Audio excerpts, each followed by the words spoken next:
రక్తాలు ప్రవహిస్తాయి, మీరు నీటిని ఆపుతారా అంటారు. ఇంకోటి రకరకాల రెచ్చగొట్టే ప్రసంగాలు వాళ్ళు చేస్తారు. ఎందుకంటే కనీసం ఈ లోపల ఎగ్జిస్టెన్స్ వాళ్ళని అక్కడ ప్రజలు తిరిగి రాళ్లతో కొట్టకూడదు కాబట్టి. మీరు ఎలా చూస్తున్నారు? అంటే ఒకవైపు త్రివిధ దళాధిపతులతో ప్రధానమంత్రి సమావేశాలు, వారికి పూర్తి స్థాయి స్వేచ్ఛనివ్వడాలు, నిన్న air chief marshal back to back వాళ్ళందరితో సమావేశం, అలాగే క్షిపణుల టెస్టింగ్లు, అంతా మూడు వైపులా సన్నద్ధంగా ఉండడం. అంటే ఒక action plan, blue print is already రెడీనా?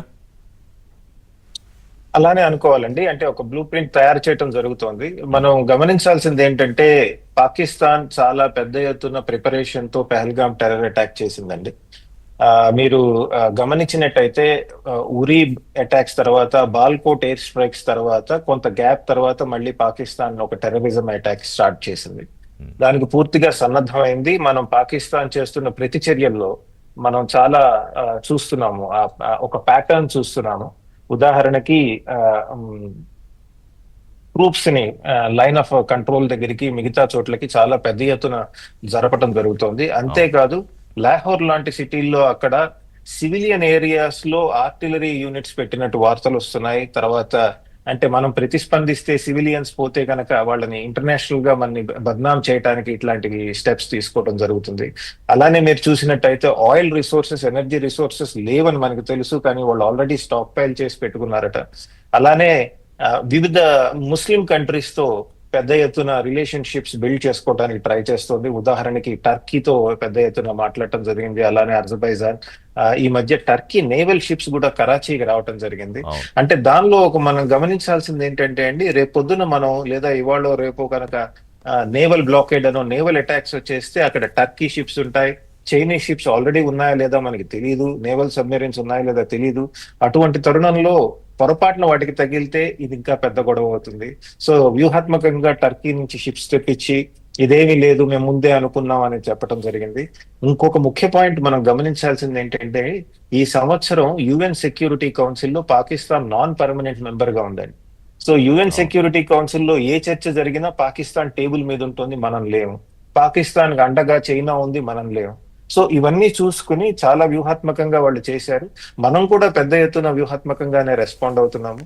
మనము వివిధ దేశాలకు చెప్పడం జరుగుతోంది, మనము మన సేనల్ని మోహరించడం జరుగుతోంది. కాకపోతే పుల్లారావు గారు చెప్పినట్టు మనం చాలా ఆచితూచి వ్యూహాత్మకంగా వ్యవహరించాలి. ఆల్రెడీ ఇండస్ వాటర్ ట్రీటీ తీసేసాము, ఆల్రెడీ ట్రేడ్ ఆపేసాము. మనం కూడా ఇండైరెక్ట్ గా ప్రపంచ దేశాల్లో ఉన్న పెద్ద పెద్ద వాణిజ్య సంస్థలకి వాళ్ళకి ఇండైరెక్ట్ గా చెప్తున్నాము, మీకు ట్రేడ్ చేసుకునేప్పుడు మీరు అక్కడ ఉన్న ఆర్థిక పరిస్థితులు చూడండి, అక్కడ ఉన్న పొలిటికల్ సిచ్యువేషన్ చూడండి అని. సో ఇవన్నీ చూసుకుంటే రెండు వైపులా వాళ్ళు చాలా పెద్ద ఎత్తున ప్రిపేర్ అయ్యారు. కాబట్టి మనం కూడా చాలా పెద్ద ఎత్తున ప్రిపేర్ అయ్యి వ్యూహాత్మకంగా ముందుకు వెళ్ళాలి. అటువంటి తరుణంలోనే మన ప్రధాని ఈ రోజు అందరూ త్రివిధ దళ అధిపతులతో మాట్లాడటము, పొలిటికల్ లీడర్స్ తో మాట్లాడటము, అలానే జయశంకర్ గారు వివిధ దేశాల్లో ఫారిన్ మినిస్టర్స్ తో మాట్లాడటము ఇది జరుగుతోందండి. అలానే మన డిఫెన్స్ మినిస్టర్ కూడా ఈ మధ్య కాలంలో స్టేట్మెంట్స్ ఇవ్వటము వాళ్ళు చేస్తున్నారు. ఇంకొక ముఖ్యమైన అంశం ఏంటంటే, మనం ఈ మధ్య చూసాం ఉత్తరప్రదేశ్ లో ఎక్స్ప్రెస్ వేస్ ని ల్యాండింగ్ గ్రౌండ్స్ గా మార్చడం జరుగుతోంది. అంటే మనం చైనాకి మెసేజ్ కూడా, చైనా టు పాకిస్తాన్ ఇద్దరికి మెసేజ్ ఇవ్వడం జరుగుతోందండి. ఏంటంటే, మీరు మాకున్న ఇన్ఫ్రాస్ట్రక్చర్, మాకున్న కెపాసిటీస్ కేవలం మిలిటరీ కెపాసిటీసే కాదు, సివిలియన్ కెపాసిటీస్ అంటే డెవలప్మెంటల్ కెపాసిటీస్ ఏవైతే చేశామో అవి కూడా మేము రేపొద్దున ఒకవేళ దురదృష్టకరంగా ఇది ఏదన్నా పెద్ద యుద్ధం అయితే అవి కూడా వాడుకునే శక్తి మాకుంది. మీరు ఇందాక చెప్పినట్టు పాకిస్తాన్ ఒక 5 రోజుల్లో, వారం రోజుల్లో యుద్ధం చేయగలదు, కానీ మనకున్న కెపాసిటీస్ కి మనము ఇంకా ఎక్కువ యుద్ధం చేయగలము. ఒకవేళ రెండు వైపులా యుద్ధం వచ్చినా, అటు చైనా ఇటు పాకిస్తాన్, ఇలాంటి ఫెసిలిటీస్ కూడా మనం వాడుకుంటామని ఒక క్లియర్ మెసేజ్ వెళ్తోందండి మన వైపు నుంచి కూడా. రావు గారు, సో కొట్టేది గట్టిగానే ఈసారి అనేది అందరికీ అర్థమవుతోంది. అటు రక్షణ శాఖ మంత్రి గారి వ్యాఖ్యలతో కానివ్వండి,